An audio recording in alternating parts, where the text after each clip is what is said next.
Hi everyone, Nick here. I've read dozens of books and taken courses on investing, asset allocation, and financial planning.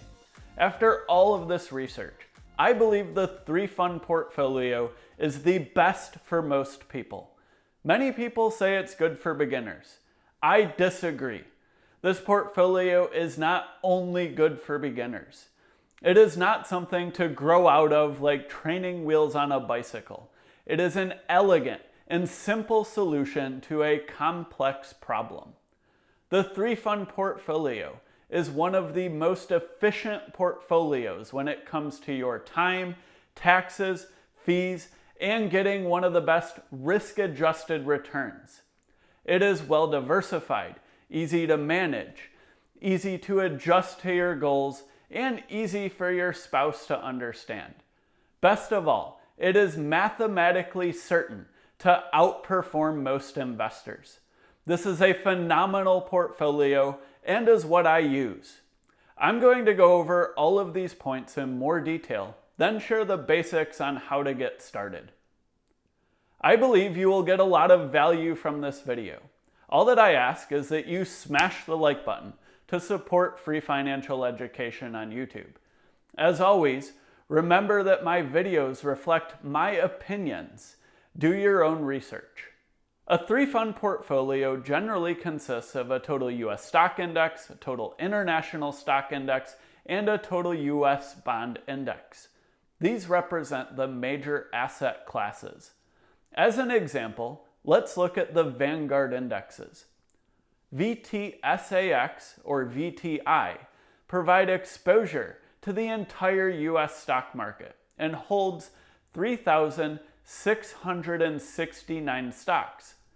VTIAX or VXUS provides exposure to the global stock market excluding the US and holds 7,420 stocks.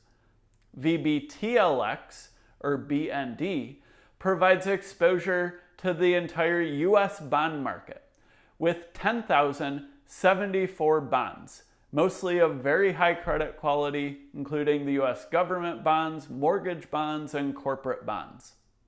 It doesn't have to stop here. Don't take the name literally. Some investors will remove bonds, while others might add International Bond Index or Real Estate Investment Trust Index. The principles are the same and can be adjusted to your goals. The 3-fund portfolio is simple to learn, takes very little time to rebalance each year, and is easy to tailor to your specific needs and adjust as you age and your goals change. For example, a young person investing for the long term with a high risk tolerance could have 60% in US stocks, 30% in international stocks, and 10% in US bonds. While a person in retirement could have 60% in bonds, 30% in US stocks, and 10% in international stocks. This portfolio is easy to manage over time. As you're investing more money, it's easy to allocate your investments across these 3 funds. When you go to retire and withdraw money, it's easy to pull the money from the 3 funds. Makes it very simple. This is another point. If something happens to me, I want my wife to be able to take over our portfolio. She has much less interest in the details of investing than I do, but she understands this portfolio well and can manage it herself. For the 20 years ending in 2012, one study showed the average investor earned a 2.3% annual return. If they invested $10,000 in 1983, they would have only grown to $15,758 by 2012. This reflects a total return of 58%. Let's compare this to 2 3-fund portfolios. The 60-30-10 higher risk portfolio that a young investor might use had a yearly return of 7.73% over that period. $10,000 would have grown to $44,317 for a total return of 343%.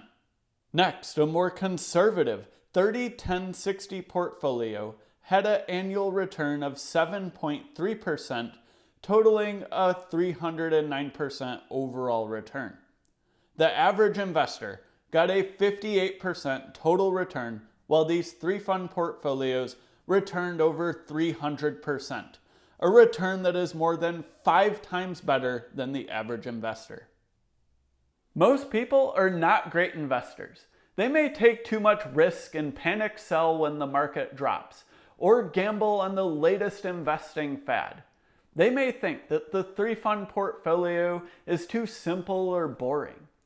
I see a lot of investors who think that the market return isn't good enough for them. The data show that the vast majority of professional investors fail to outperform the market.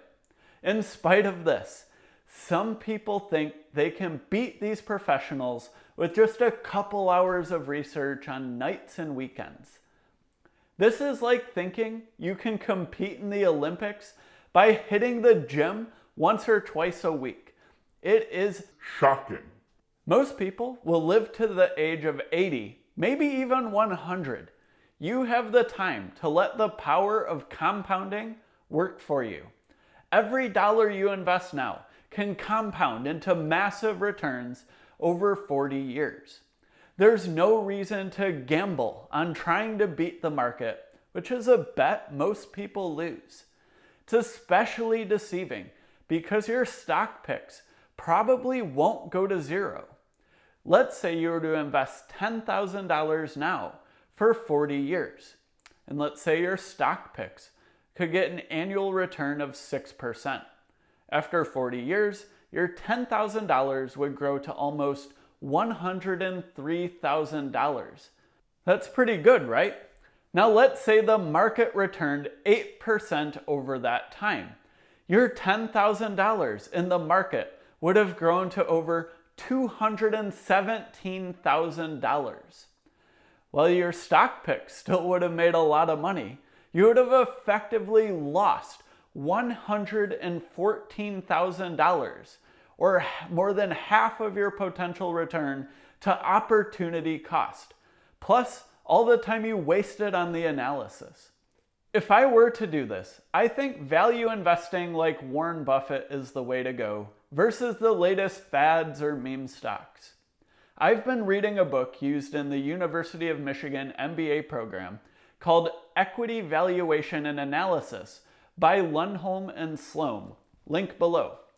It's very interesting, but this approach requires a lot of work, and it has a reasonably high probability of a negative return compared to the market.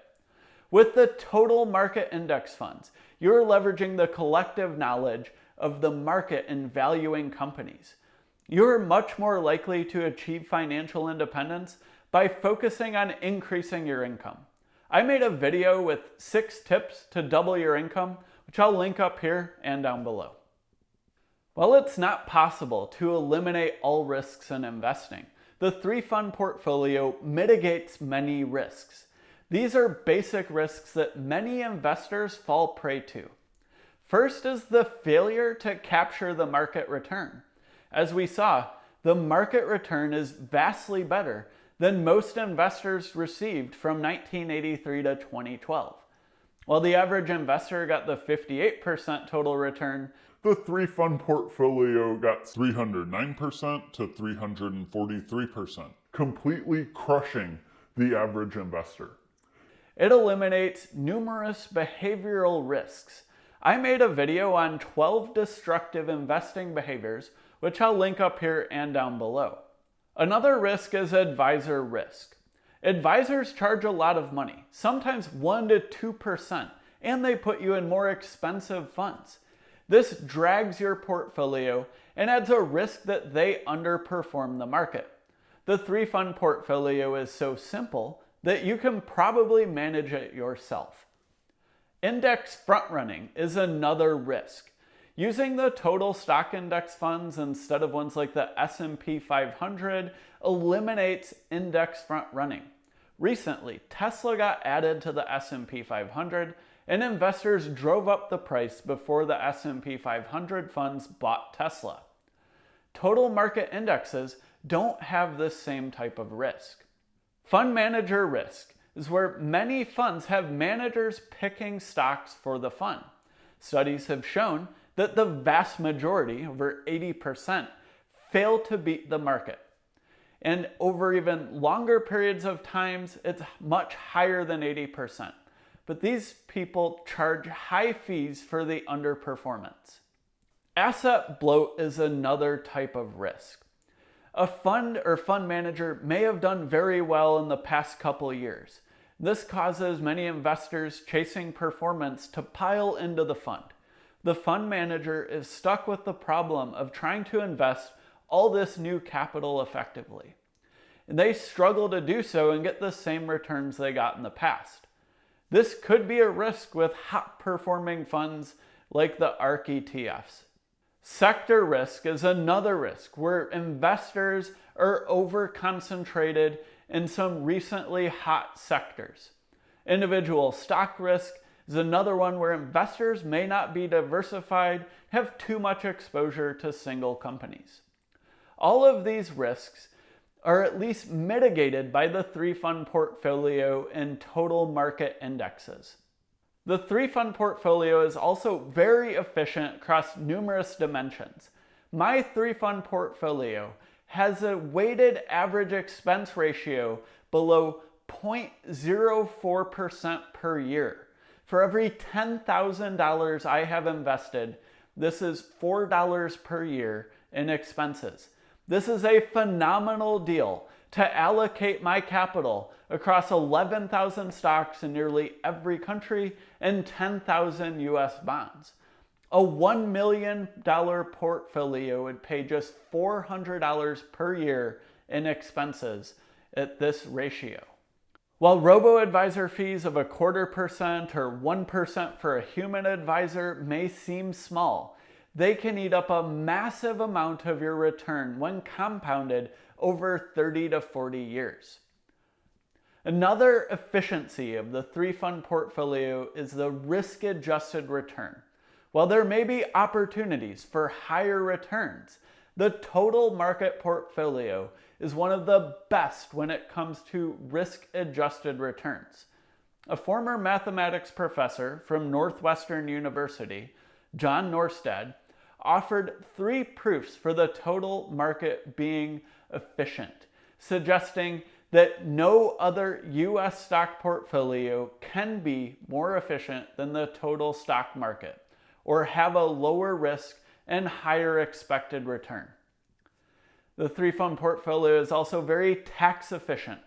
Different types of investment accounts have different tax benefits, and different asset classes have different tax treatment. The 3-fund portfolio makes it relatively simple to efficiently allocate the asset classes into different accounts. This is probably the most complex factor of the 3-fund portfolio if it's an optimization you wish to go after. But it is simpler than doing so in a more complex portfolio. I made a video, Tax Efficient Asset Allocation, that details 5 steps of accomplishing this, which is linked up here and down below. The 3-fund portfolio is also efficient since it's easily adjustable to changes in risk tolerance and goals as you're transitioning into retirement. If you want less risk and less chance of losing your capital, you increase your bond exposure. If you don't like the potential risks of international stocks, you decrease the international stock exposure. If you don't like the risk of investing too much in a single country, you can increase your international stock exposure.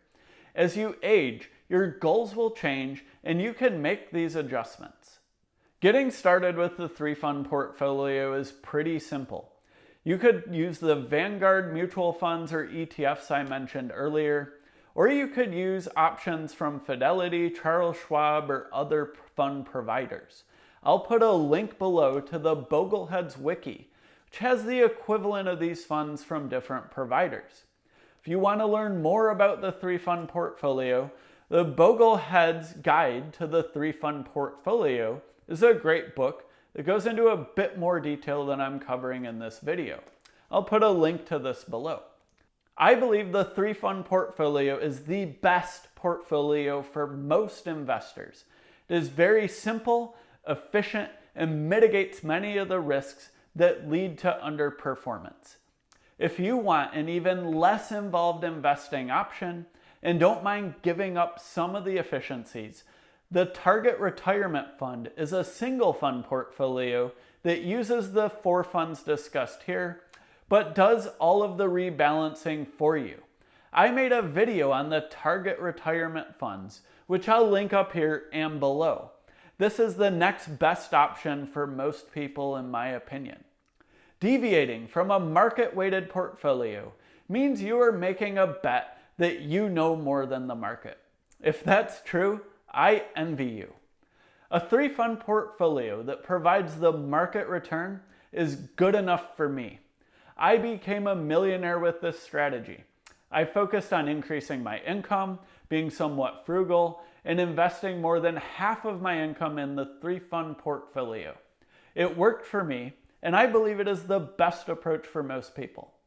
This is what my channel is about. I share my experience and opinions on how to achieve financial independence without gambling or taking excessive risk. If this is something that interests you, make sure to smash the like button and subscribe to my channel. Later.